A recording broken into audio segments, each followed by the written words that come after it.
Today, we're going to make a medium-sized object, a rolling pin. The key to the entire process is a little bit of patience and a simple table saw sled. The sled holds your stock at an angle of somewhere between 20 to 30 degrees to the blade as you cut it. Make your cut smoothly and carefully. You want flat surfaces and you do not want any scorching. Take your workpiece back to the bench and then laminate a piece of 1/4 inch thick wood of contrasting color, such as this maple, into the kerf that you just cut. Use plenty of glue. That end grain will soak up a lot of it, so don't spare that yellow stuff. The real challenge here is clamping everything together so that it can dry. It's important that the workpiece be straight once you've got it clamped up.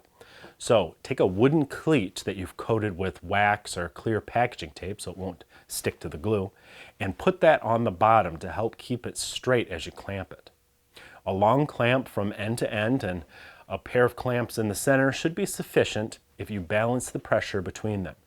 After the glue dries for about an hour or so, you can remove the clamps and then use a bandsaw to trim away any of the excess maple piece that's sticking out the sides.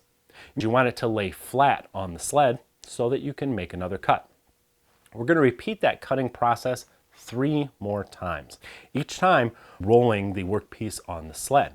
4 pieces of maple inlaid in your mahogany or whatever dark wood you're using so that you have an X on all 4 faces of the workpiece. We really want it to cure before we do our turning, so let it dry overnight.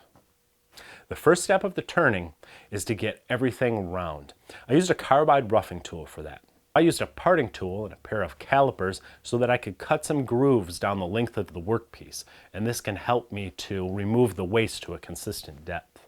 I want to begin about 4 or 5 inches from each end and create a taper that takes it down from the 2 inches to about 1 inch at the end in diameter. A good way to true it up is to just attach some really coarse sandpaper to a flat piece of wood with some staples. You can then hold that board on your rolling pin and that will sand it nice and flat. If you find some gaps in your knot design, take some glue and kind of press it in with your thumb, force it into those gaps. And then before it dries, do some more sanding. The dust will mix with the glue and that'll produce a filler.